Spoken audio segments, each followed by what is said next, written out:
Bismillahir Rahmanir Rahim. Assalamu alaikum, dear participants. Welcome to this session of textual study of the Quran. Today we will begin with verses 104 of Surah Baqarah, and this section ends on verse 121. And incidentally, on verse 121 also ends the first section of Surah Baqarah. If you could recall, we had an introduction to this surah, which started off with verse number 1 and extended right up to verse 39. And then from verse 40 to 121, this is a section composed of almost 80 verses in which the charge sheet against the Jews, the people of the book, has been highlighted. And you have seen how in various stages and phases of their history, they have been guilty of repeatedly disobeying the Almighty. And that too in a way that they would make this commitment that if this time the Almighty forgives them, they'll mend their ways and they'll follow what they have been told. But then whenever things would become better for them, they would once again go back on their promise. And during this time also, we have seen how they were also guilty of calf worship. And unfortunately, the translators of the Torah, if you read them, read the particular section and the relevant section, you'll find that the history that has been narrated in it, especially the translations of their interpretation, they show that Aaron, who was the brother of Moses, was actually guilty of this calf worship. He was the person who has been nominated in biblical history as the person who was responsible for this calf worship. But remember that the Torah, the way we have it today, in spite of the fact that it is, which is found in its final form in the book of Deuteronomy, which is the fifth book of the Pentateuch, we do have it in its revelatory sequence in the first four books. But in this revelatory sequence, in these first four books, it is not that everything that you have is the Torah per se. You have translations, and you have notes from the translators, you have notes from the historians, and these have got mixed up with the actual text of the Torah. So therefore, when we say that Aaron was made to be seen guilty in the Torah, it's not that the Torah itself, of course, is something which does so, but it's more likely that the translators and the people who have mixed up some of the biblical history with these translations were responsible of this. So this is also a rule of thumb in case of biblical history. When you study the first four books of the Torah, you'll find that this is the case with many other incidents as well. And the Quran, when it takes up these incidents, so one of the reasons for taking them up is to correct the history and set straight the record, because we find historical aspects being discussed in the Torah and being distorted there by these biblical historians. And the Quran makes it a point to correct history. And you shall see as we go along in Surah Baqarah, as we study some of the other periods of the history of the Israelites, that there are several other places in which this was corrected. And when we go on to the next surah, Surah Al-Imran, you'll find that even in the Injil or the Gospels, the situation is not very different. Once again, we are faced with translators from the Injil and the Gospels who have mixed up the exact words or the words which were revealed with historical explanations and maybe their own explanations. And it is here that you'll find the maximum amount of distortion. And just for your information, you might be knowing this already, but in case of the Gospels, you would like to know that there is this red letter Bible that has been now printed, in which you can study what Jesus is reported to have said, and it stands out in the text by those red letters. And this, of course, is something which is very close, or should be very close, I would assume, to what was revealed to Jesus. We also know that Jesus spoke Syriac or Aramaic, and the first gospel that was written almost 50 to 60 years after his departure was never written in the language which Jesus spoke. It was written in Greek.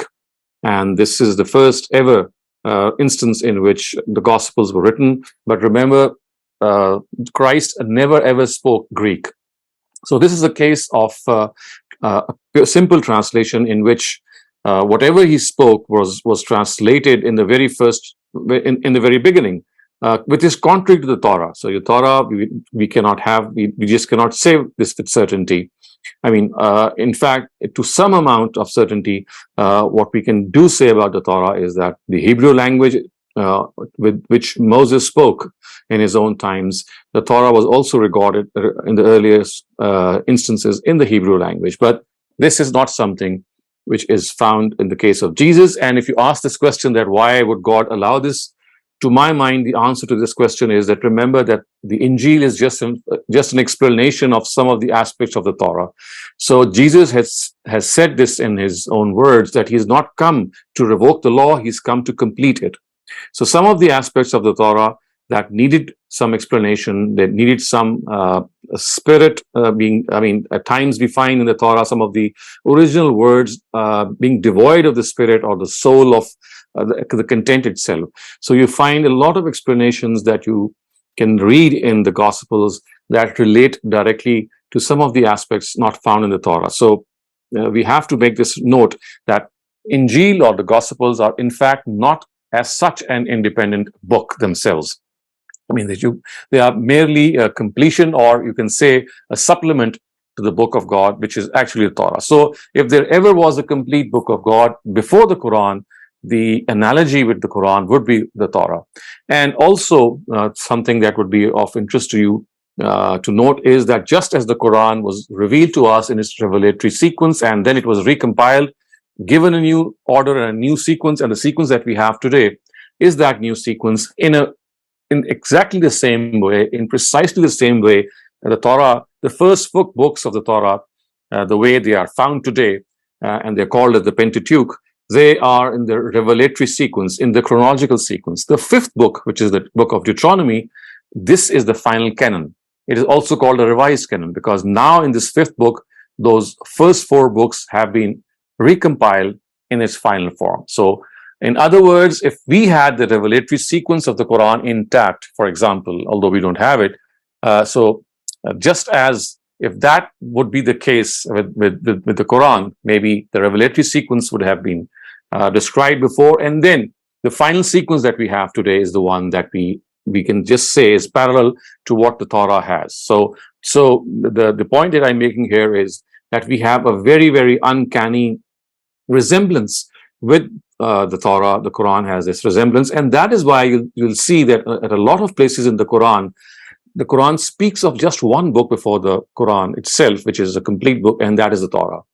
So whenever it says, whenever you speak in the singular, you'll find it is actually referring to the Torah, and all the rest of the two books, the Injil and the Psalms, both of them. So Psalms is a book of hymns, basically a collection of hymns which Prophet David sung on his harp, and they basically are again a supplement to the Torah. So both the Injil and the Psalms both form this supplement, but the book that is really to be understood as a book which is parallel to the Quran is the Torah.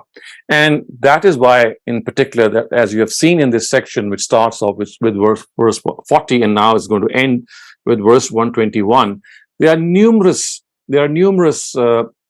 references which the Quran makes to the Torah, and it says that you go and see how we have said this. I think you might have noted this.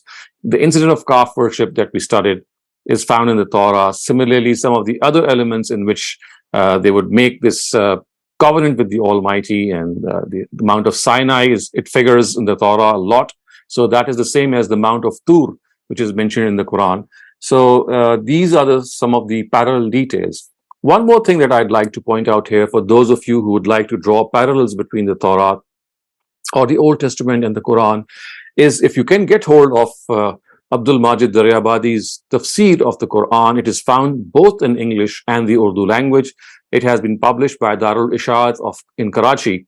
So one of the distinguishing features of this tafsir is that Maulana Abdul Majid Daryabadi, a distinguished, I would say, a person who was very well informed of the old scriptures, he has presented all parallel verses which can be found in the Torah vis-a-vis the Quran. So throughout the tafsir, which consists of 4 volumes, he has written them in Urdu and in English. I mean, both have been authored by himself. It's not a translation, So the Urdu one is an original, and the English one is also an original, both of them being authored by him. And it's a very useful studying aid for people who would like to see those parallels from the Torah. So wherever there is any reference in the Quran from the Torah, you don't have to find it in the Torah. He has already done that for you.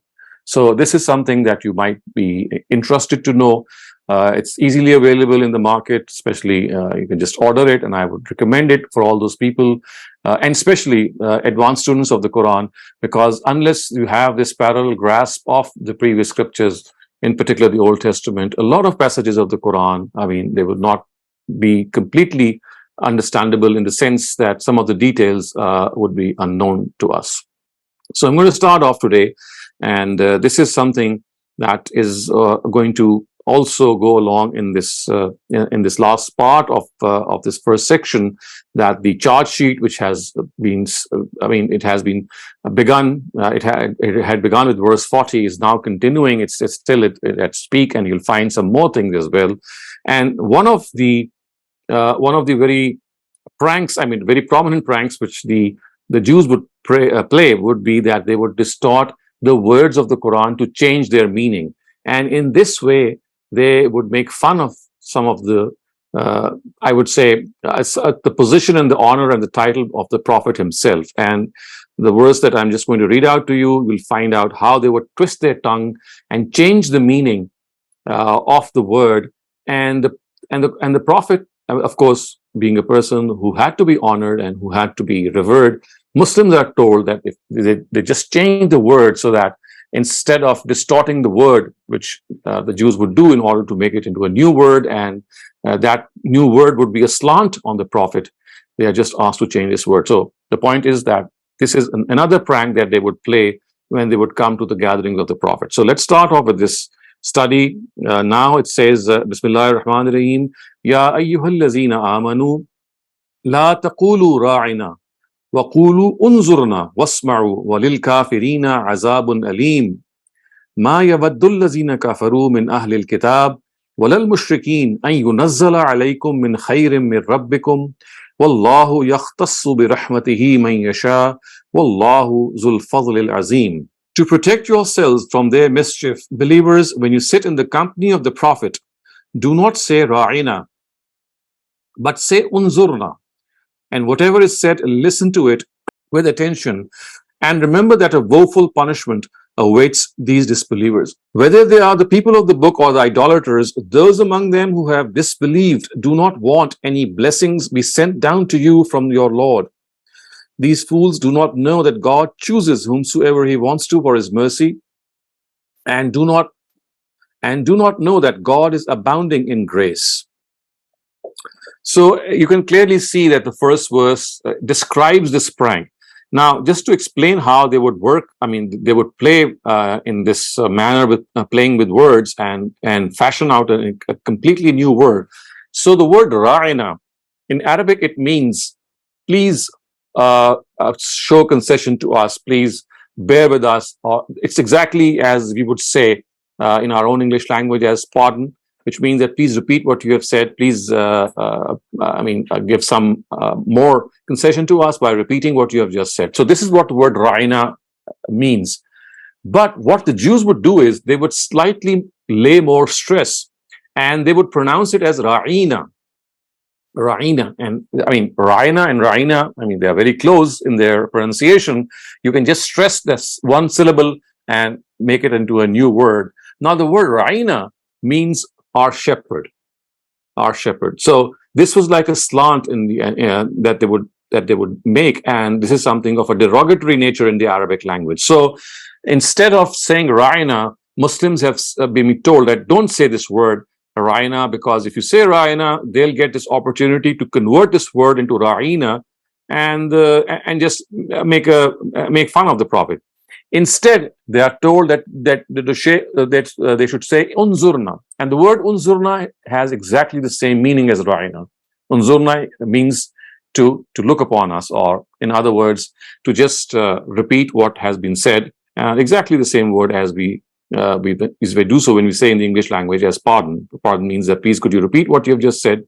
So this is what they would do, and Muslims have been told just to change the word so that the Jews don't get this opportunity to make fun of the Prophet. And then it's not just this was what it is said. Something which is added to it is isma'u, and listen to it. And here you can see that the word isma'u, there is a certain amount of stress in it, because it's not just a simple matter of listening, because listening is already there. What is being stressed here is that listen with attention, be attentive. Just don't listen, but listen with all your mind and heart so that you can preserve what you have listened. And then it is said, remember, a woeful punishment awaits these disbelievers, which means that these disbelievers, these Jews who are making fun of the Prophet and who are guilty of so many other blemishes, they are going to face this music at the end, and they are going to face this woeful punishment. Again, please note the use of the word these. So a woeful punishment awaits these disbelievers, these, referring to these Jews or these people who had now been guilty of making fun and denying the Prophet as well. And I've been talking to you about this in our earlier session as well, that the alif lam, particularly of these nouns, that has to be translated. Otherwise, you'll end up translating it as walil kafirina azabun alim, which would mean that every kafir, for that we have a grievous punishment, which is not always the case. And then the second part that you have clearly seen is that this venom that they have, is because of this jealousy. You see, the Quran says that neither the people of the book nor the idolaters, they wish that any good be revealed to you. And they don't know that as far as revelation is concerned, it is not the Prophet who has asked for that revelation. The choice is God's. So if they are showing this venom against this revelation, this venom is actually not going against the Prophet. Yes, of course it is. But in fact, because it originates from God himself, they are showing this venom and this malice and this hatred to God's plan and to God's scheme, because it is God's scheme that he should reveal his final word to Prophet Muhammad. And then it says, Wallahu yakhtassu bi rahmatihi man yasha, that it is God who knows that whom he has to specify and wants to choose for his mercy, and God is abounding in grace. So again, this is a matter of assurance to the believers and a matter of rebuke for those who are persistent in their denial. And then it's, okay, before we move on to the next verse, because this is slightly a shift in the topic, if you have any questions regarding these two verses, please raise them now. Thank you, Dr. Saleem. We have a question that is asking about the name of the book that you mentioned. Is that a book by Maulana Abdul Majid Daryabadi? Yes, it's a book by Maulana Abdul Majid Daryabadi, and it is called the Tafsir. In fact, I have it here with me. I can show it to you. So this is the book. It has in 4 volumes, and it is called Tafsirul Quran. In fact, this Urdu name is Tafsir Majidi. So because his name is Majid, so ascribing it to him is Tafsir Majidi. It's available in the Urdu language and also in the English language. And I have been benefiting from it a lot in the last 20 years of my study of the Old Testament and the New Testament, because without this, you have to have some extra time to find out the references that the Quran the Quran directs you to. But the Daryabadi Sahib has already done that wherever the Quran has made that reference, he has made that available in his tafsir. And not only that, another distinguishing feature of his tafsir is that besides the Old Testament and the New Testament and their citations, he has gone a step ahead, and that is that he has also cited ERE, which is the Encyclopedia of Religion and Ethics, a voluminous thing that is found in a lot of volumes, and he has referenced ERE and a host of other books on Jewish history, on Christian history, which are also very important in the study, and as well as some of the commentaries of the Torah. So it is a very, very handy book to have for students of the Quran. Thank you, Dr. Saleem. Annie, please go ahead. Thank you. Assalamu alaikum, Dr. Shehzad. Verse 104, it's an example, but there are several examples throughout the Quran where there is a reference that's being made to something specific which is happening in the life of the Prophet. So I have a general question. We can address it later, but how does that jive with the, majority belief, in Muslims that the Quran is uncreated? Uncreated. Yeah. I mean, how would it go in favor or against it? How does it support that logic? Because if it's uncreated and it's addressing specific issues which are arising in the time of the Prophet, then how can it be uncreated? I mean, whether it's created or uncreated, I don't think it has any relevance to this, because you see, it's something which God is speaking of and revealing in steps and in episodes wherever they are needed.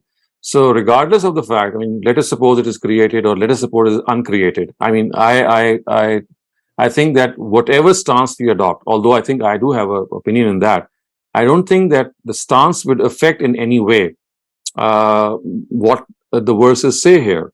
All that these verses say here are that these words are, I mean, the Quran is a word of God, and this word emanates from Him through Gabriel at various instances of time to guide Prophet Muhammad, and it has been revealed in those episodes as has been specified several times in the Quran. So I think that the issue of being created or uncreated, the issue of Khalqul Quran, as is famously called, I would say that whether you raise it or not, because that is basically a theological issue, it goes besides the understanding of the Quran itself.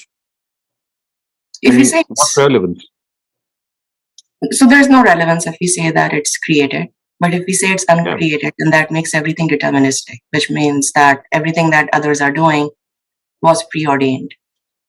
You see, that is what I'm saying here, that even if you think that it was created, what does that mean? I mean, people who are the proponents of the Quran being created, of course, they can explain it better.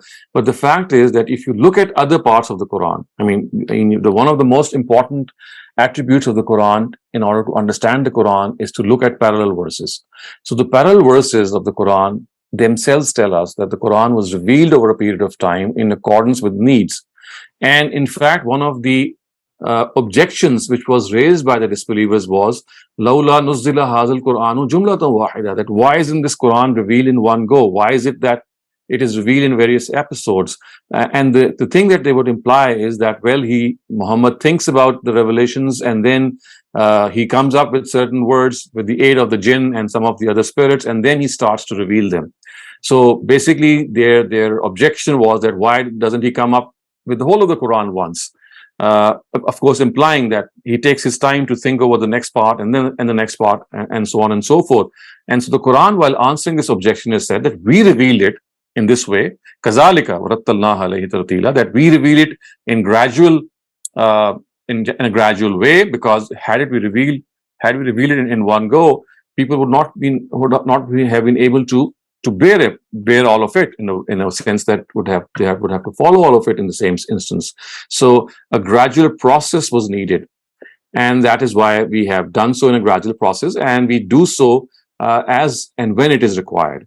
So that is why I say that whether you look at that discussion of creation or uncreation vis-a-vis the Quran, I mean, that is besides the point, because parallel verses, they do tell us the mechanism of the Quran. And I mean, of course, these parallel verses would at times go against against the view that it was uncreated.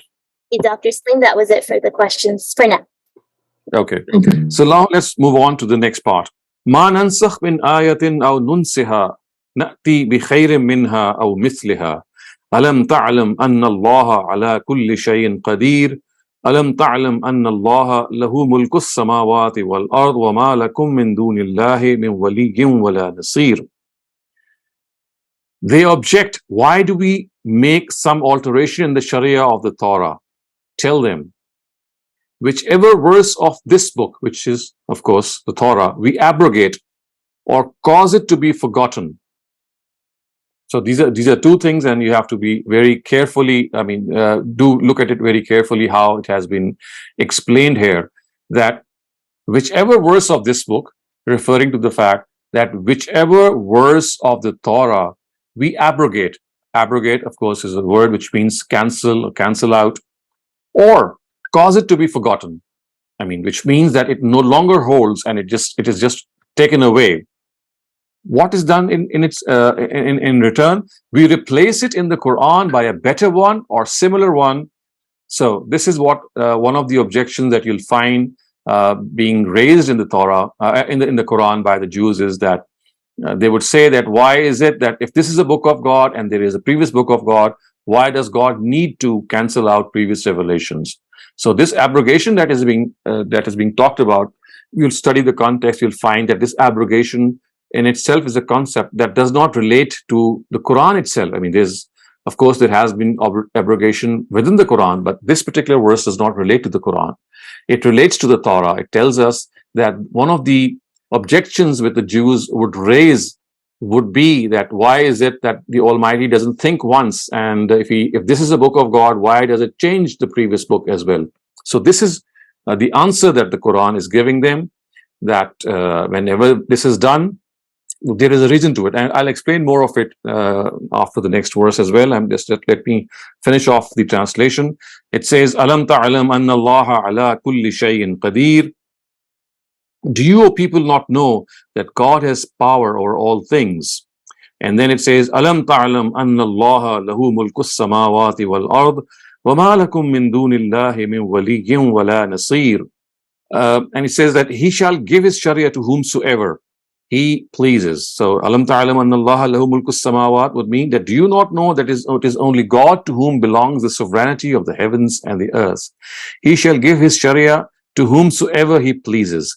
And if you do not accept this decision of His, then there is no one in this world besides God who is your friend, and neither is there anyone to help you. Now, there is something that you would like to know and understand in the translation. Remember, this translation that we are studying is the translation of Ustaz Javed Ghamidi, and you can see at various instances that he inserts certain sentences in brackets. So these sentences mostly are the tafsir part or the explanatory part within the verse that is understood to be present, and at times because of the brevity it is not expressed. So he, throughout this tafsir or his annotated translation, I'm sure those of you who have studied it would know that he's made this effort that within the text of the Quran he's tried to explain some of these suppressions or some of these ellipses, which is the technical word for suppression. The Arabic word for ellipses or suppression is hazf, which means things which are understood, they are suppressed or they are not mentioned.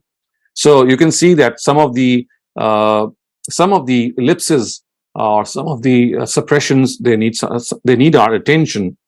In particular, you can see that in our previous verse, right before we started this abrogatory verse, it said that it doesn't sit well with the idolaters and the people of the book. They are absolutely, they would not like any revelation to come to the Prophet himself, and they would fume with rage, and they would say that why is it that he is being the recipient of this revelation. Remember, this is a thing that we had started off with in our previous verse. It is now referred to once again, and it is said that if you think that God has made a mistake in choosing a person as to whom he should reveal his message, then it is your own grave mistake.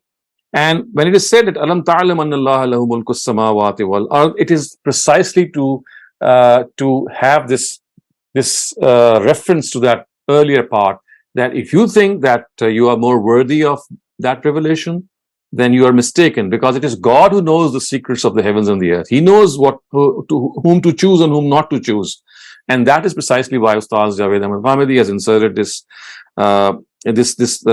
suppression here, and in which he says that he shall give his Sharia to whomsoever he pleases. You see, the start is Alam ta'lam anna Allah lahu mulku as-samawati wal ard. Do you not know that it is only God to whom belongs the sovereignty of the heavens and the earth? Again, the fact that he is the sovereign, he is looking after the affairs. So he's going to choose who is going to be the messenger sent to you. And if this is the case, then that is why it is essential that you have to understand that this expression of God's knowledge is actually reflecting on their claim that why wasn't the Quran or a new revelation sent down to them? And they are being told that this is God's choice, because he knows what is in the heavens and the earth. And as I said, that is why Ustaz has inserted this bracket portion here, so that we have to understand. And then you can also see when it says, وَمَا لَكُم مِّن دُونِ اللَّهِ مِن وَلِيٍّ وَلَا نَصِيرٍ, it says that there is no one in this world besides God who is your friend, and neither is there anyone to help you. Again, before this, you'll find this insertion which he has made, and that is, and if you do not accept this decision of this, then there is no one in this world. Now, the reason that this insertion has been made is also, I think, it should be very apparent to a reader who goes this deep in his understanding of the Quran. The fact is that there is no connection between the first part of verse 107 and the second part of verse 107 if this insertion is not taken into account. The first part says that, do you not know that whatever is in the heavens and the earth is known to God? I mean, this is one part.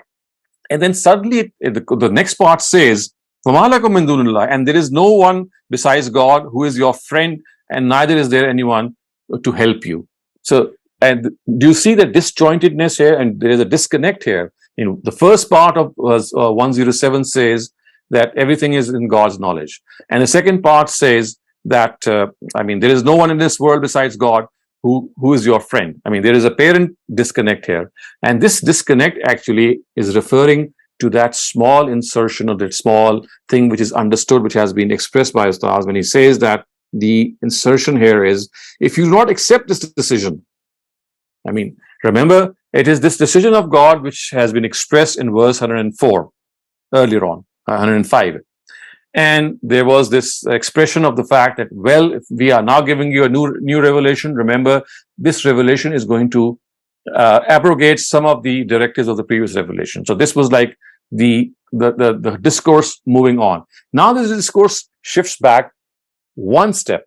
So you see, this is something that you have to subtly gauge. When the Quran moves forward, it is in a certain way that it moves forward, but there are certain things that it goes back and then picks up again. And this is a very, very appropriate example that the Quran moved one step further by telling them that, yes, God would reveal his book to whomsoever he wants. And when he does so, it is because of this need that some of the previous verses needed to be repealed. And now it takes up the theme once again and says, well, if you think that you are more knowledgeable than God, and you would think that you are more worthy of receiving that revelation, you are sadly mistaken. God knows whom he chooses. And if you don't accept this decision, then you'll have no one as your helper against God. So see how very, very finely and intricately woven this aspect in the Quran. The way it travels through these verses has to be taken note of, that sometimes the verses move forward and then they move back by taking up some of the initial part of what was discussed earlier on. And you'll see this happening a lot in the Quran, because you see, one of the features of, I would say, human discourse is that it mostly moves forward in a linear way. I mean, the way we write our books is that we take up a sentence and we add the next sentence as a next step forward. I mean, we are always moving in a linear direction, except in poetry. I mean, of course, there are poems in which at times stanzas upon stanzas are different, and at times a stanza emanates from a previous stanza. But in the Quran, I mean, it's not like a linear progression in which you will just move forward. The Quran at times moves in a cyclic way. We have studied that in some of the other courses, in which at times the beginning and the end of the paragraph is encircled by an important directive. At times, this progression is in the form of a small regression. I mean, the progression and then a regression, and then a progression and then a regression. And again, this is like moving in a very, very definite way. And because we human beings are not very used to the way we think, I mean, the way we express ourselves, so this is the biggest difficulty which the Quran poses.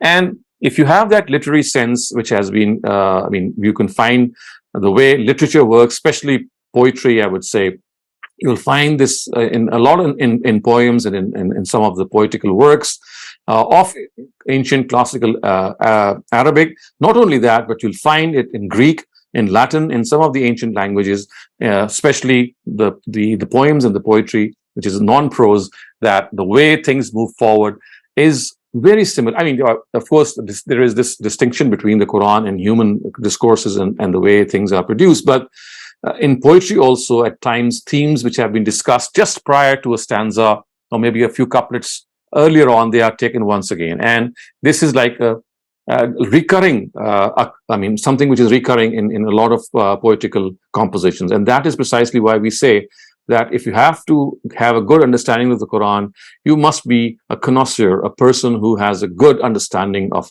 literature. And this is something that you can clearly see here.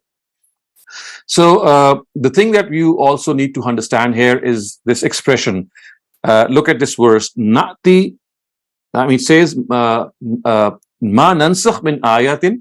The words are Ma nansakh min ayatin aw nunsiha na'ti bi khairin minha aw misliha. So the words are Na'ti bi khairin minha aw misliha. So aw is the word which is called the particle of division. In English, we translate it as or. Or it divides two things. So Na'ti bi khairin minha is one thing, aw is or misliha. So the first part says that either we bring something which is better, or we bring something which is equal. So misliha is of the same category, and na'ti bi khairin minha is of a better category.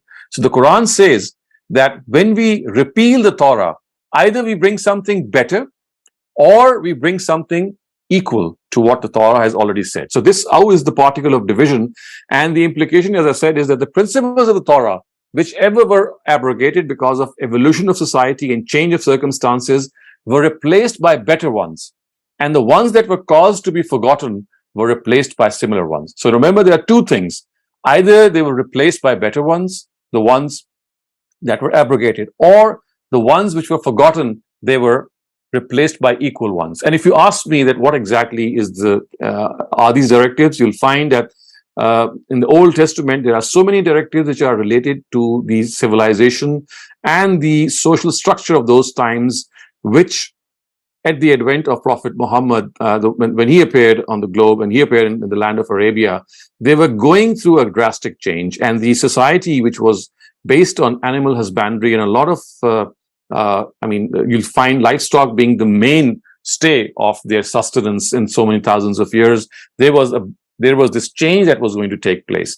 So you'll find, for example, in the Torah, the ritual of animal sacrifice at a number of instances. You do this sacrifice, you do that sacrifice, but we know that in the Quran, the ritual of animal sacrifice, it has become an optional act of worship. Also, it has been reduced. So if you read the Torah, you'll find, just as we have the 5 prayers, we are praying 5 times a day, you'll find that the ritual of animal sacrifice is also so rampant in the Torah for various instances and for various reasons that it is almost as if we are going to slaughter an animal every day. But with changed circumstances, and we know this change has occurred now over a period of 2 millenniums, we just cannot have livestock available to us the way it was in those societies. So this is one big change that was brought over, and animal sacrifice, which was now part of parcel. It was originally part and parcel of that society, such that it became part of a ritual as well. It could no longer go on in that way. And now, in drastically, you'll see in the last Sharia, the instances of animal sacrifice have been reduced by a fair number of counts. So this is one area which you can clearly see. But other than that, you can see that there were the loss that was caused was, of course, by the Jews who could not maintain the corpus of religion, and wherever it was necessary, it had to be replaced. So this is something that we have to understand, that replacement was basically either because of evolution of the societies or because they had repealed or forgotten those directives and something similar to them had to be brought forth. Now, if you ask me that which example can be cited in order to furnish the fact that there were directives that were forgotten, so we just cannot have that example, because remember, what was forgotten was replaced by the Quran. So unless we know what was forgotten, or had it been pointed out by the Quran that, look, this was the one that was forgotten and now we've replaced it, we could have been in a position to do so. But in the case of the first one, in which directives were replaced because of society's evolution, yes, we can make an educated guess regarding that. But all in all, the problem here, the reason why this whole verse has been cited, as you can see, is because of that objection put forth by the Jews, that if God is God, if God is omnipotent, He's all knowledgeable, why does He need to abrogate book by another book? Why is there a need to bring about a new book? So of course it was an objection for the sake of an objection, and this is what they would do. But the Quran, as I said, because of the fact that there were people amongst the Jews who were also, they were not as stubborn in receiving an answer as the fact that they would not comply or they would not be convinced. But there were people who were waiting for a good answer, and for them, such an answer was sufficient to convince them. So that is why the Quran entertains answering some of these questions. Otherwise, you have seen that in some instances, the Quran does not even like to answer these objections because they are so absurd that the Quran says that why should such an objection be answered? But some of the objections which are answered, of course, as I said, the reason for them being that some of the other people who were waiting to have an educated answer, they needed this toes to tell them that, well, this is the answer. So that is why the Quran at times does answer them and tells them that, well, this abrogation is not because God has forgotten something or maybe he has moved on in his ideas. It is because of your own human need that these things now have to change. So if you have any questions regarding this part, please raise them now before we move on. Annie, please go ahead. So a few questions on 106. So Okay. one is just in translation, when you say nunsiha caused to be forgotten. Right. Which is not the same as they forgot, but we caused it to be forgotten. So what is that? Right. So that means that it was because of their, because of their rebelliousness and because of their the way that they treated God, and they showed that defiance, that some of these directives were caused to just go away from their own memories, and they just forgot them. So basically, it is, because of the fact that they were guilty of certain things that this was done. I understand, the insertions in the translation, which you said are like tafsir. So they're persuasive. I understand them. But even in the backdrop of this discourse happening between the Quran and the Jews of Medina, even in that background, if you exclude those insertions, the way that, some other scholars do, and you read this verse, 106, as referring to abrogations within the Quran as well, that also is persuasive. So, so why is such a definitive, insistence on this being related to the abrogation of Torah and not the abrogation of the Quran? Right. So you see, we have to realize that basically the charge sheet against the Jews is the topic of this section. So you see, it's not the Quran which has been discussed. The Jews were not even raising any objection on the Quran, for the moment at least. So if you look at the whole nazm or the whole coherence and the sequence, you'll find that the charge sheet or some of the things that they would do is mentioned here. So the first reason that why we say that the Quran is not being discussed here is because this is not an objection which they ever raised against the Quran. The objection that they would raise would be against the finality of the Quran, and that is how it actually relates to the Jews. And the second thing is that the words which are used here are also not very appropriate when we say that whatever we, it says "Ma nansakh min ayatin aw nunsiha." Nunsiha is not a proper word for the Prophet to be used. That, well, whatever he had been made to be forgotten or made to forget was replaced by a better directive. So, the Prophet, of course, cannot be assumed to have forgotten something because he was working in God's surveillance. And of course, he was not also guilty of any of the crimes which the Jews were, as a result of which they were made to forget some of these directives.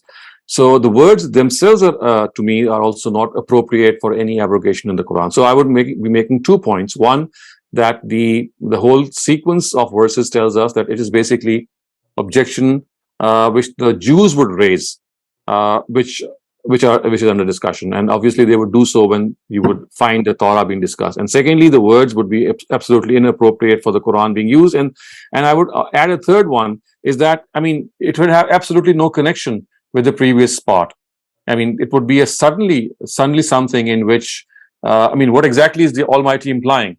So there's a whole discussion going on with the Jews, and now he's addressing the Muslims and telling them, well, there are some abrogated verses in the Quran as well, so don't worry about them. So it doesn't make sense that suddenly something new comes up without any, without any reason, because there is a flow of the text. But can I maybe just push on that a little bit? Because in the previous verses, we have looked at, yes, the Jews ridiculing the prophet using pejorative Raina versus, right. So, and in the same breath, if you take it to read that, whichever verse we abrogate or cause it to be forgotten, we replace it, with a better one. So it could be argued that, it's in the vein of them ridiculing the message. And the Quran is saying if there's an abrogation, we bring a better one. And then the second point that you said about the word munsiha and why it cannot relate to the prophet, I don't have the reference in front of me right now, but I believe there is another verse later in which it is referred to the prophet, and it said that, if it's yes, there is this. Yes. So in Surah Ala, it says, "Sanuqri'uka fala tansa," that we will read out to you so that you will not forget. So that is an entirely different thing. Fala tansa is basically an assurance which is sounded to the prophet, in which he would fear that he might forget something, and the Almighty is assuring him that don't worry, we are guarding this revelation process, and you'll not forget anything. So it's not that he was made to forget something. So these are two separate instances. To make to forget someone is like it's like a blemish. It's like something of a shortfall. It's like a shortcoming. And we find this to be contrary to what the Quran has said at so many other places in which the Almighty has said that he would be guarding this message. And as for the first part, you can see that, they never accepted the Quran in the first place. The Jews never did so. It would have been, again, something that they would have been taken to task by their own masters when they would make such an objection. It would be like accepting the fact that yes, we accept the Quran, but to me, what good does it give you when every other day the Prophet comes up with a new revelation? This is something of the same effect. So you see, the fact is that the Jews were in the first place not even accepting this revelation from the Quran. So making an objection on the Quran should have been of the sort in which you accept something out of it and then you object to it. So in the first place, they did not even come up with this notion that the Quran is worthy of accepting something, of being acceptable to them. So it was not acceptable to them in the first place. So how could they have said that, look at the Quran, it keeps on changing?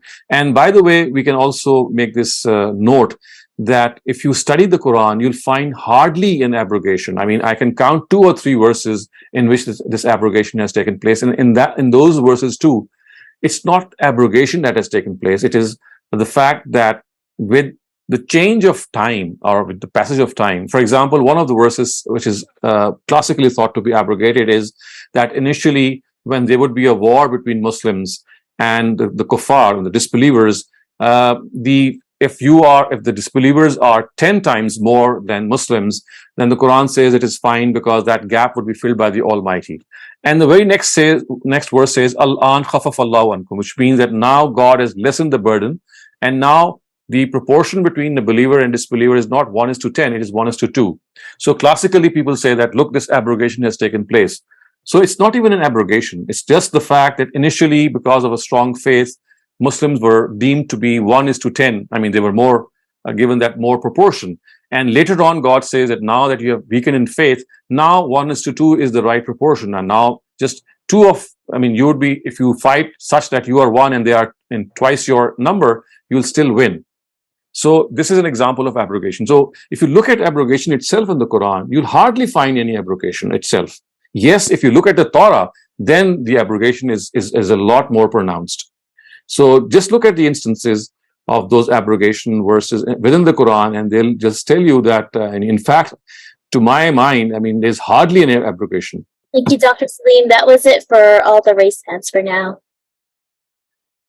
Okay, so let's move on to the next verse, which is verse 108. Am turiduna an tas'alu rasulakum kama su'ila Musa min qabl wa man yatabaddal al-kufra bil iman faqad dhalla sawa as-sabil. Believers, while following them, do you also want to ask those things from your prophet which were earlier asked from Moses? You should know that this is not the way of faith, and you should also know that he who exchanges faith with disbelief has then strayed from the straight path. So you see, this is something which is again mentioned in reference to the fact that we know from the Quran, when it narrates the history of the Israelites, that they really harassed Moses and they would ask him all sorts of questions. For example, the question of witnessing God, observing God with their own eyes is something which is mentioned. They would make this demand from him, and then there were questions regarding the slaughter of the calf, which was we studied that portion already in the Quran, in which the principle of qasama was evoked for the purpose of qisas. And again, they would ask all sorts of questions which were bordering on this on being foolish in those cases. And the disbelievers are once again being addressed here in particular, and they are being told that look what they have done earlier on. And now Muslims are being told that some of you are also now following the Jews, because now you are also asking some of these questions. The Quran has not cited those questions. So clearly we don't have those questions at hand that we can say. But if we look at some of the things that are found in them, we'll find that there is a clear analogy. And the fact that some of the disbelievers from the Quraysh, they wanted God to be seen directly, although of course this is not an appropriate way to address them, because here it's not the idolaters who are being addressed, it is the people of the book, it is the Muslims themselves, in fact. So if the Muslims themselves are being addressed and they are being told that don't ask the same questions which Moses was asked by his people, like for example seeing God directly, or maybe other silly questions in which you are just going to make your own life miserable by narrowing the scope of Sharia. So it does seem that some of the weak Muslims were also guilty of such questions. And as is the case of the Quran, it continues to revise, and it continues to make that example clear once again, that you must not repeat the history of the people that you are now following. So remember, this is something which the Quran brings up a lot, that the Ishmaelites are now going to succeed the Israelites as the nation who is now going to deliver the truth. And so therefore they must not make the same mistake which the Israelites did. So this is a recurring theme of the Quran. And this is one of the things that has been said here, that one of the mistakes which the Israelites made was that they made the life of Moses miserable. So such was this harassment that the Quran, at one instance, I remember from Surah Ahzab, it says, Ya ayyuhallazina amanu la takunu kallazina azaw Musa. Do not be, the believers are addressed once again, and they are said, do not be like these Jews who continued to give aziyat. Azaw is the same as aziyat, which means don't harass and to try to harm Moses, not only physically, not physically, of course, but mentally. So such was the mental agony with which they had put Moses through, that exactly the same thing should not be repeated in the case of the followers of the Prophet. And that is precisely what is being addressed here. Now it says, وَدَّ كَثِيرٌ مِّنْ أَهْلِ الْكِتَابِ لَوْ يُرُدُّونَكُمْ مِّن بَعْدِ إِيمَانِكُمْ كُفَّارًا حَسَدًا مِّنْ عِنْدِ أَنفُسِهِمْ مِّن بَعْدِ مَا تَبَيَّنَ لَهُمُ الْحَقُّ فَاعْفُوا وَاصْفَحُوا حَتَّى يَأْتِيَ اللَّهُ بِأَمْرِهِ إِنَّ اللَّهَ عَلَى كُلِّ شَيْءٍ قَدِيرٌ. Now this verse is of supreme importance. You have to pay attention to see how important, or how pinpointedly the Quran has now made it clear why the Almighty becomes so angry with these people. So it says that many among the people of the book, now look at this, because of jealousy in their hearts, the Quranic words are hasadan min indi anfusihim, because of jealousy in their hearts, wish to lead you back once again to disbelieve now that you have embraced faith, even though the truth has become fully manifest to them. The Arabic words are min ba'di ma tabayyana lahumul haqq. So they know what the truth is. They believe that he is the true prophet. They know that this is the prophet that they were waiting for. They know that the prophecies of the last book and the last prophet that are found in their own books have now manifested themselves. They have now materialized. So the words are tabayyana lahumul haqq. The truth had become evident to them. And in spite of knowing what the truth was, they took to denial. And this is where the wrath of the Almighty is invoked a lot. That a person is not denying out of any misunderstanding. It's not because of any lack of information, but it is because of arrogance. and jealousy. You know what the truth is, but you say, come what may, I'm not going to believe the truth. This is what enrages the Almighty. And I think this is what enrages human beings as well. When we know a person who is not following the rules of the game, who knows what the truth is, it's not out of any ignorance or of lack of information or any other thing that he is not understanding the truth. He is perfectly understanding the truth, but out of jealousy and arrogance, he says, I'm not going to accept it.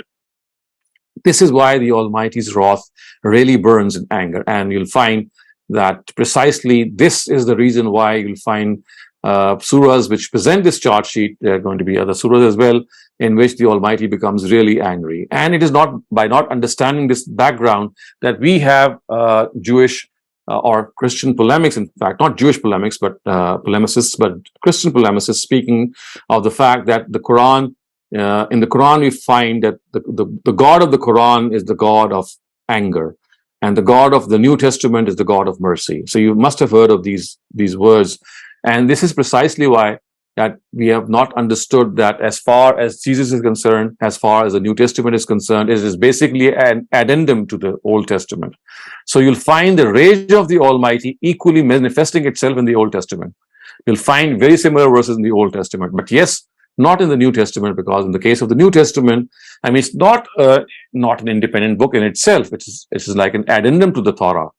So the confusion which our Christian brothers have been fraught with is because of not understanding the fact that as far as the wrath of God is concerned, it is equally the same in both books of God, and it is equally because of arrogance and jealousy. So look what the Quran then says: "Fa'fu wasfahu hatta ya'ti Allahu bi amrihi." So forgive them and ignore them until God takes his decision. So you see, this is a time in the Medinan period. This is a Medinan surah, that the hypocrites and the disbelievers, they were really wreaking havoc amongst the Muslim ranks, and all sorts of allegations were being presented. The Ifk incident also took place. There are a number of things which took place which were meant to undermine and bring them into disrepute, bring the honor of the Muslims into disrepute. And look what the Quran has said. He said, "Farfu wasfahu." Still forgive them, just ignore them. Because in spite of these diehards who are taken to oppose the Prophet, you still have those people who are still thinking, and they might still accept faith. So you see, you can see how on the one hand, the anger of God burns, and on the other hand, the amount of respite he still gives. He says that in spite of all these blemishes and all these errors that they are making, give them more time. Because yes, some of them will still not accept, but there are some hearts, some weak hearts, some faint hearts, or you can call them whatever you like, who are still thinking on the message, and they might pay heed to that message. So the time has not yet come for that final punishment. Give them more time. So this is something that we have to really understand, how beautifully this balance has been struck by the Almighty himself, that on the one hand, that anger, and on the other hand, that mercy element going side by side in tandem. And then it says, وَأَقِيمُوا الصَّلَاةَ وَآتُوا الزَّكَاةَ وَمَا تُقَدِّمُوا مِنْ خَيْرٍ وَمَا تُقَدِّمُوا لِأَنفُسِكُم مِنْ خَيْرٍ تَجِدُوهُ عِندَ اللَّهِ إِنَّ اللَّهَ بِمَا تَعْمَلُونَ بَصِيرٌ.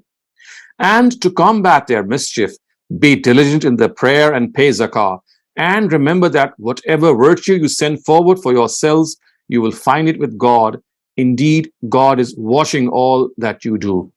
So you see, this is again a very good example, this verse, to make us understand how at times the Quran works. So if we do not understand this insertion which is you can see in the text here by Ustaz Ghamidi, these two verses would appear absolutely disjointed. I mean, on the one hand, the Quran is telling the Muslims that the reason that these disbelievers are not accepting faith is not out of any misunderstanding or lack of information. It is because of their jealousy. Hasadam min anfusihim. They fully recognize the Prophet. And the very next verse says, "Aqimus salata wa atuz zakat." Apparently, there is this disconnect, that what exactly is the Quran implying? Because I mean, yes, it's a positive directive, but what bearing does offering the prayer and paying zakat have to the fact that the Jews have this jealousy?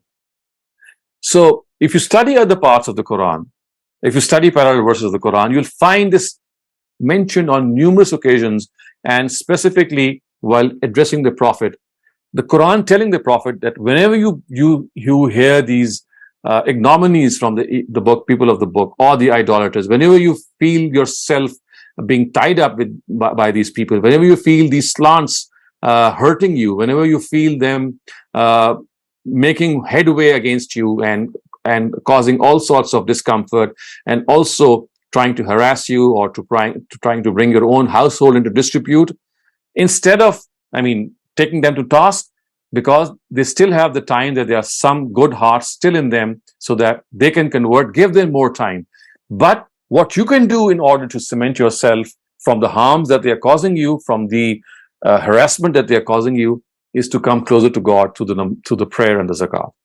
So precisely this is the reason why Ustaz has revealed this hasf here, by saying that to combat their mischief, this mischief that they have just released by not accepting a book that they are very, very well convinced of.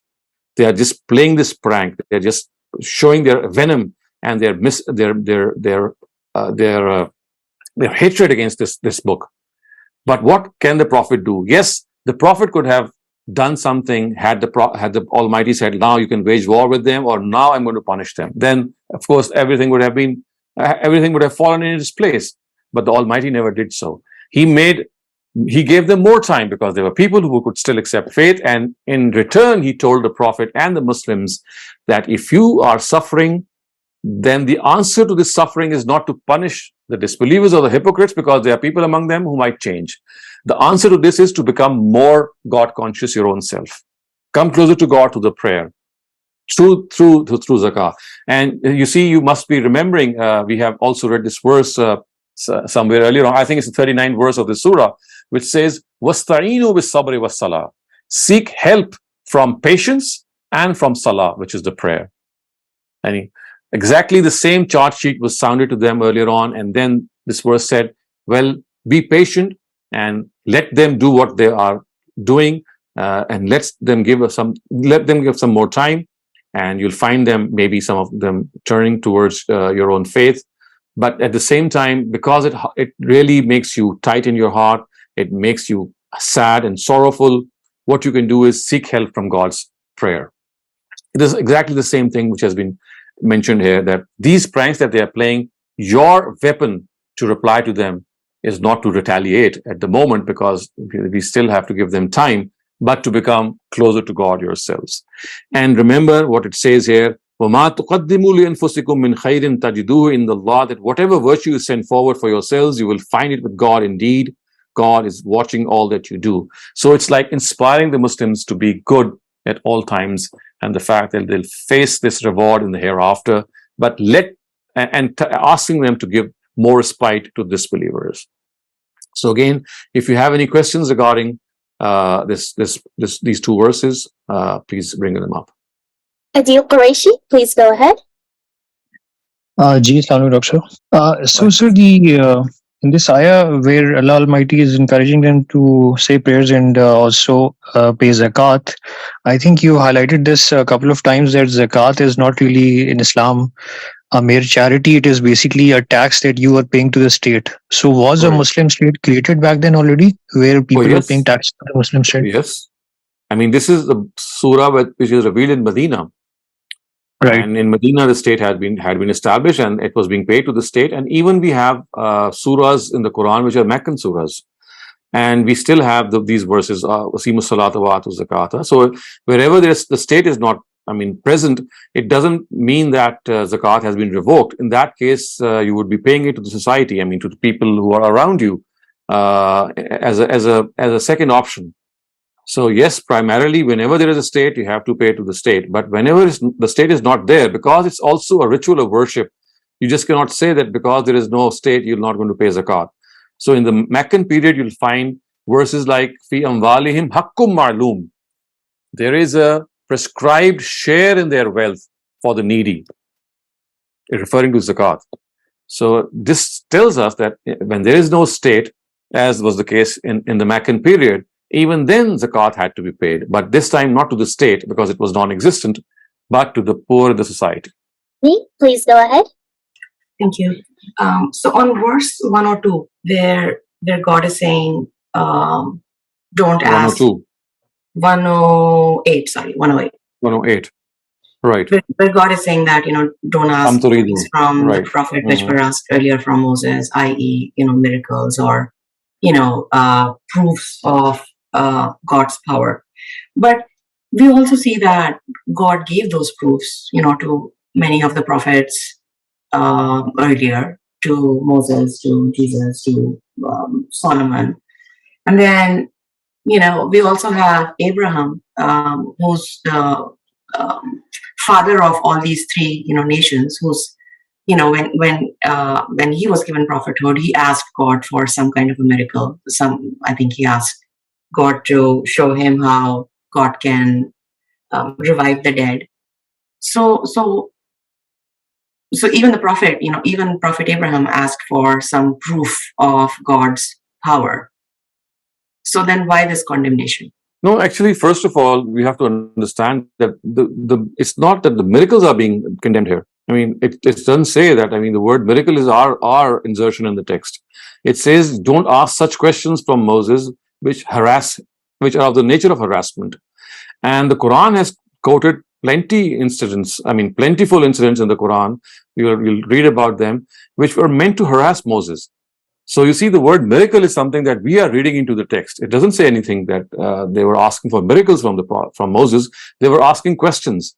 And if you read through the history of the Israelites, which is found within the Quran, I just gave you a few examples. For example, the calf they had to slaughter in order to determine the person who had killed a particular person. They were wanted to hunt the murderer.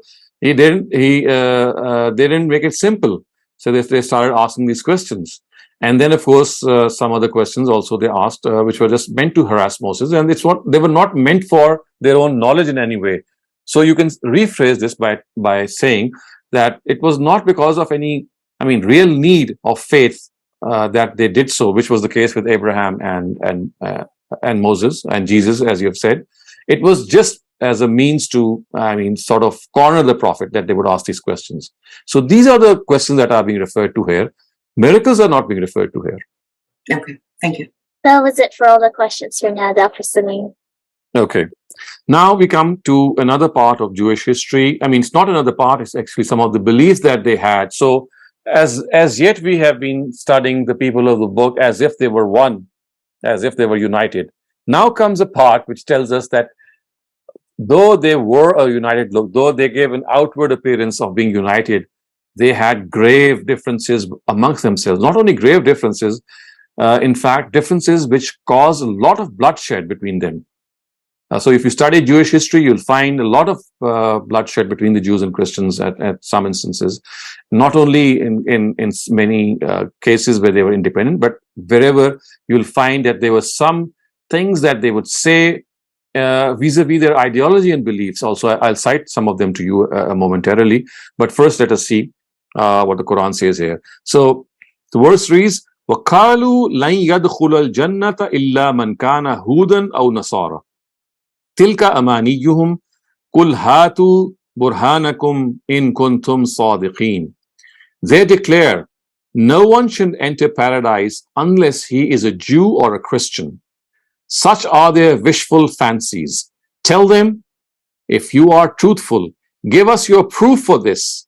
This statement of yours is baseless. So this statement means that unless you're a Jew or a Christian, you'll not enter paradise. The Quran says, if this is the case, which is true, that why don't they bring up some verse from the Torah? That the Torah tells us that, or the Injil tells us, of course, in the case of the Christians, that only one of them is going to go, either of them is going to go to paradise. If this is something, then they should bring up any of these verses. And then it says, Bala man aslama wajhahu lillahi wa huwa muhsin falahu ajruhu inda rabbihi wala khawfun alayhim wala hum yahzanun.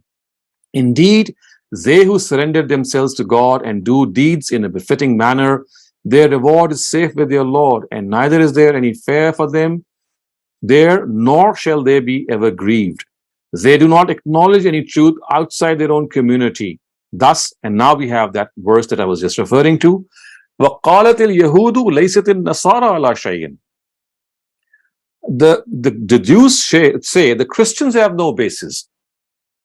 And وَقَالَتِ النَّصَارَى لَيْسَتِ الْيَهُودُ عَلَى شَيْءٍ, which says that the Christians say that the Jews have no basis. So they are now in a form of antagonizing one another, and they are now up against each other.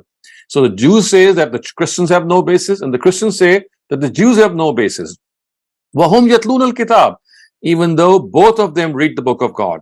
كَذَلِكَ قَالَ الَّذِينَ لَا يَعْلَمُونَ مِثْلَ قَوْلِهِمْ فَاللَّهُ يَحْكُمُ بَيْنَهُمْ يَوْمَ الْقِيَامَةِ فِيمَا كَانُوا فِيهِ يَخْتَلِفُونَ.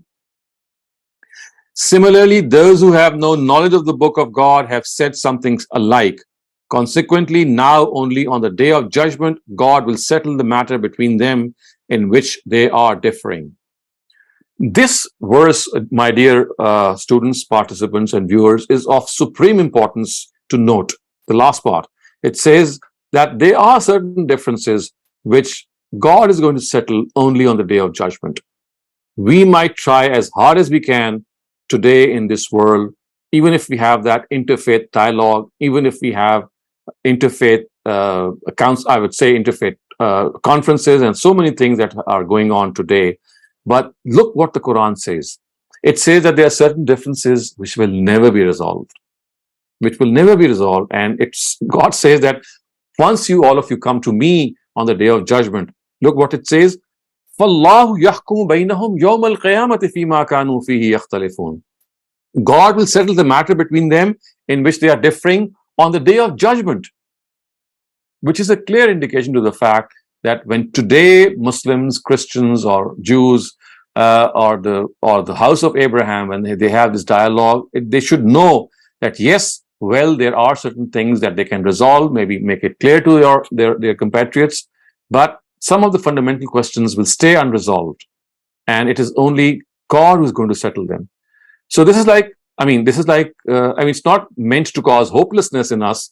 It's like a agenda which God has given us, that don't think that you'll be able to resolve some of those fundamental differences, because for them, God says, I am needed. I'm going to tell them how they have gone wrong and where they have gone wrong. Now, let's first move back to the verse. I'll say more about this as we move along. So see what it says first. وَقَالُوا لَنْ يَدْخُلَ الْجَنَّةَ إِلَّا مَنْ كَانَ هُودًا أَوْ نَصَارَى, which will clearly see that they think that unless people are of their sort, unless they are Christians or Jews, they will not enter paradise. And if this is the case, of course, then you can clearly see that the Quran has said that if this is what you will do, if you think that salvation is only for the people of the book, then you have to come up with the proof. And proof you don't have. It's just like a claim that you are making. It's just that notion of being a chosen people or chosen ummah that you are exploiting. Remember this chosen aspect, I've already explained that to you earlier on in our earlier sessions, that this chosen one, people being chosen, it's not that they have been chosen to be rewarded in the hereafter. They have been chosen to be given a specific mission in this world. So to be a chosen people is not that they are favored ones amongst God in the hereafter. This is not what the Quran is employing. And this is not what the Old Testament employed when it said that you are being given this responsibility, or you are the nation of our choice. The choice is not because of any reward. The choice is to be given responsibility. So that the Almighty has chosen them for a responsibility. So the book that you see coming up time and again, telling them this, that you are not the chosen people, that in the sense that you are going to be rewarded in the hereafter for whatever you do in this world. This choice is merely for the delivery of God's message to other people of the world. You have been chosen for this purpose, not as God's favored nation. So therefore, when you say that only people who are chosen are going to end up in heaven, you are absolutely wrong. And that is why the Quran says, Hatu burhanakum in kuntum sadiqeen. Now, this is a very, very strong word. If you have a knowledge of Arabic, you'll find how emphatic these words are, that bring any proof if you have. Come on, this is the time. If you have any proof, bring it up. So it's like really adding insult to injury that you'll find the Quran doing so in this world. And in reply, again, one of the things that it says is that it's not just that they say that you become a Jew or a Christian and then you'll be a person who's going to enter paradise. The Quran now takes a step ahead. It says now this is not even true what they're saying. In fact, what is true is that they don't even believe that either one of them is going to go to paradise. So the Jews say that the Christians have no basis, and the Christians say that the Jews have no basis. And it is here that I'd like to read out a passage from the Encyclopedia of Religion and Ethics, which has been pointed up by, again, this is the tafsir that I'm talking about of Abdul Majid Daryabadi. Okay, so the note that he's written on this verse is that the Jews had no reason to love the Christians or to say any good of them. The coming of Christ into the world had perhaps brought blessing to the Gentiles, but to Israel, so Gentiles are the non-Jews, but to Israel it was the herald of suffering. He was remembered so far as he was remembered at all as the man who had chiefly brought dissension to Israel. And the nearest approach to a defined opinion about him in the Talmud, remember the Talmud, of course, is also one of the holy books. He says, look what they say about Jesus. He practiced magic and deceived and led astray Israel. So this is what they said in the Talmud about Jesus, that this is how they practiced magic and led away Israel. So this is what they say, I'm sorry, about Moses, that except about Jesus, sorry, that the coming of Christ into this world had perhaps brought the blessings to the Gentiles, but not to the house of Israel. Okay. Now, as far as this question is concerned, that these two don't have any cordial relations with one another, again, I would like to quote a part of this Encyclopedia of Religion and Ethics. It says that the relations between Judaism and Christianity have seldom been friendly. So don't look at what is going on today, because this is something of a settlement that they have come to, again, on the surface of it. Otherwise, even today, the ideological differences between the Jews and the Christians are immense, and they just cannot be parted. The Jews have denied Jesus, that we know very well. They don't believe in him. They think they're still waiting for a Messiah. And this is one of the charge sheets that they have against Christianity. So continuing with that previous excerpt, it says that the early church soon discarded its Jewish element. The early church soon discarded its Jewish element. And in the centuries during which Christianity had the power to persecute the Jewish people, were thought of not as the natural kindred of Jesus, but as those who rejected and killed him. So they were thought of as the people who had killed Jesus. There was seldom a good word for the Jews. So this is what the malice the Christians had for the Jews.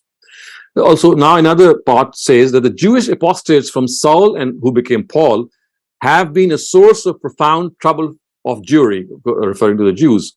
Many became informers, blackmailers, defamers of Jews and Judaism, relentless enemies who by their machinations and falsifications caused countless massacres, burning of Jews and of Jewish books, exile, and other misfortunes. So it's just a question of reading history, and you'll find how at daggers drawn these two were, and always at enmity. And even today, if Jews have had an upper hand in the form of the formation of the state of Israel, or they are ruling Christians, so to speak, in the US and some of the other countries, because of their strong Jewish lobby, it's just a question of how their rapport has been established. Otherwise, inside, how these things have been incinerating between these two denominations, especially if you look at their religious people, if you look at the rabbis of the Jews, and if you look at the priests or the monks of the Christians, you'll find endless debates and endless polemical debates that they would indulge in to demean one another. And this is something that is evident from the Quran itself, and it says that both of them negate the existence of the other vis-a-vis a religious ideology. So again, as I said, the important aspect has to be understood that the Almighty has said this, that these fundamental differences, there are some which would never stand resolved. And to my mind, it does seem that some of these basic differences, for example, Jesus being the Son of God, although we do have Unitarians amongst Christians, Unitarians, we know that Isaac Newton, about him, we have this information that he was a Unitarian, someone who does not believe in the fact that Jesus was the Son of God in any way. So although we have that minor sect within Christians, but other than that, there is a vast majority, if not a very dominant majority, which does believe that he was the Son of God. So these are some of the differences that may well be some of those which we would not be able to resolve in our own capacity in this world. And these may well be one of those differences which the Almighty has said here in this verse, that once you come to me, I'll have those resolved. So the bottom line that I'm making here is that this immense difference that they showed them outwardly was not exactly what was found inwardly. So outwardly they would pose as if they were one single united body and one unity, one unit as the people of the book, but inwardly they had this tremendous and this telling dissension amongst themselves in their own ranks as well. So if you have any questions regarding this part, please go ahead. Imran, please go ahead. Assalamu alaikum, Dr. Shehzad. Thank you again for a wonderful explanation. I've just a quick question on the 111 verse where it says, none will enter Jannah except the Jews and the Nasara, the Christians. Muslims, of course, in my opinion, has similar views about themselves. So that's one thing I wanted to get your clarification. The second thing, to ayah 113, where it says, قالت اليهود ليست النصارى, and then similarly the Jews are saying that Christians don't have anything to stand on. But then Quran says وَهُمْ يَتْلُونَ الْكِتَابِ and al-kitab, I wanted to get your opinion. What is Quran referring to? Either their scriptures or the Quran? Their own scripture. Because in their own scripture they also know that there is no such thing. I mean, they don't believe in the Quran. I mean, they have yet to believe in the Quran. So the Quran would not be pointing the Quran itself as a proof. So they are telling them that their own scriptures do not support what they are saying. Makes sense. Yes, that's what the normal understanding. So I wanted to get your thoughts. And then the first one where, they don't believe, or neither of them believe that anyone besides them will enter Jannah. But we hold the same belief also. And I do understand that, they have erased their books and so many of those things. But the people nowadays don't even have access to the original scripture. So how much can we blame them since we hold the similar beliefs? So this is a much deeper question, I think. And it actually boils down to the fact that what exactly is the status of the Jews and Christians today, because they are born in a society, in a whole milieu, in a whole backdrop in which a lot has transpired. And today Muslims, the way they are behaving, they don't inspire any confidence, they don't attract any attention as to the people who are the bearer of the last message. And so therefore, why would the Jews and the Christians in the first place pay attention to the last book of God or even to the last prophet? So I think it actually boils down to this question. And my answer to this question is, you see, it's not that you need to have an ab initio research being done into things. The thing is that as human beings, I don't talk about Muslims or Jews or Christians, I talk about human beings. As human beings, our responsibility is to be a seeker of the truth. So basically, it's this quest for the truth for which all of us are responsible. So if I'm a Christian or if I'm a Jew, for example, suppose that I am a Christian. So the first thing that as a Christian, as a devout Christian or a sincere Christian that should come to my mind is that, well, today I am living in this world of 7 or 7.5 billion people, and there are 2 billion people on this globe who say that they have the last message of God, and they are the recipients of the last message of God, and they also claim that they have the last prophet. I mean, amongst them was the last prophet who gave them this last book. So my quest for the truth, or my critical view for the truth, would actually make me at least examine whether this claim is true or not. So if I know someone that there is a person who claims to be the last prophet, or maybe the last book of God, who has been brought down by that prophet, so I would give at least this much attention that, well, even if I have to reject it, let me examine the claim. So I think the responsibility which Christians, or maybe the Jews even have today, is that they still might not be convinced that the way the Muslims are behaving today, they are really worthy of being paid attention to. But because of the fact that the Quran is making this claim, so once in their lifetime, if they are to pay their attention in this matter, then this is the question that should stare them in the eye. and for which they should have an answer. For example, they would have this answer that yes, this claim came to me, that Muslims or people who are believing in the last book, they claim that they are proponents or adherents to this last message. So I examined their claim and I found that claim to be absolutely rubbish, and I dismissed them. Or otherwise, of course, if they are convinced, then they should be accepting that book. So something of this sort should happen, that they should examine this claim and they can dismiss it. And this could afford them an excuse before the Almighty. But being careless maybe, or not even giving enough importance to this claim, I think goes against that aspect of critical thinking, and more so towards that quest for the truth, for which each one of us is responsible before God. So if I am a Christian and I am standing before God in the hereafter, then I should have a convincing answer to God that if I did not believe in the last prophet or last book of God, these are my reasons. I did entertain them. I mean, I did entertain the thought that they might be true, but after examination, I found this to be a false premise. So this is one place where God would, I think, would give you this opportunity and this concession that yes, this person tried and still he did not get to the truth. But the reason that he is being given the passing marks is that he tried his best. Thank you very much. Do you have any course on previous scriptures in the past that we can search, or like the old Not as scriptures? Yet. Not as yet. Thank you very much. Jazakumullah khairan. Thank you. We have time for just one more question. Noshaba Wasim, please go ahead. Assalamu alaikum, sir. Sir, Ayah 112, I just want to clarify what kind of sorrow and fears are discussed. And also, are these sorrows and fears are from this world or after? I get your question. So I think I have explained this earlier on, that this is an expression of the Quran which occurs repeatedly. La khawfun alayhim wa la hum yahzanun, and this is basically an expression that denotes the life of the hereafter. So this is an expression which depicts the life of the hereafter.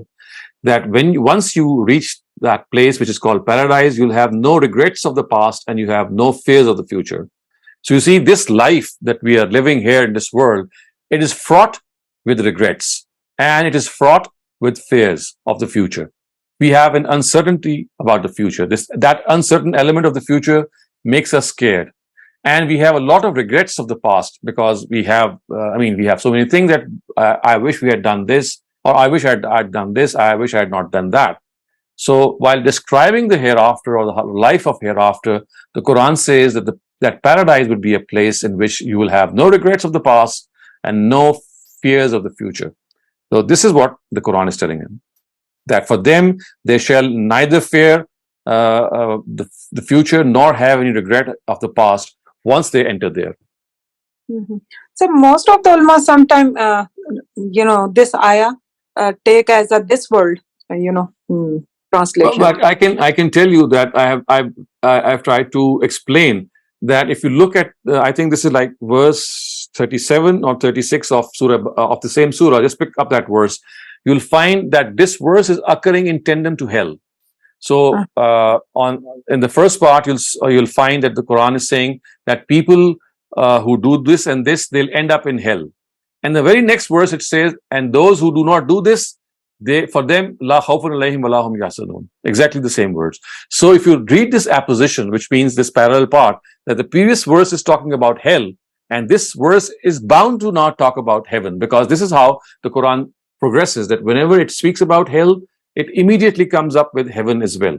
This is a very, very common occurrence in the Quran. So if you read that part, I think it's verse 36 or 37, you'll see how these two are juxtaposed. They occur adjacent to one another. Hell is mentioned first, and right after that, instead of mentioning heaven by name, the words are la khawfun alayhim wa la hum yahzanun, which clearly imply that these words are actually referring to heaven or paradise. Thank you, sir. Thank you very much, Dr. Saleem, for another wonderful and extremely insightful session. Inshallah, we'll see you again next week. And with that, take care. Assalamu alaikum.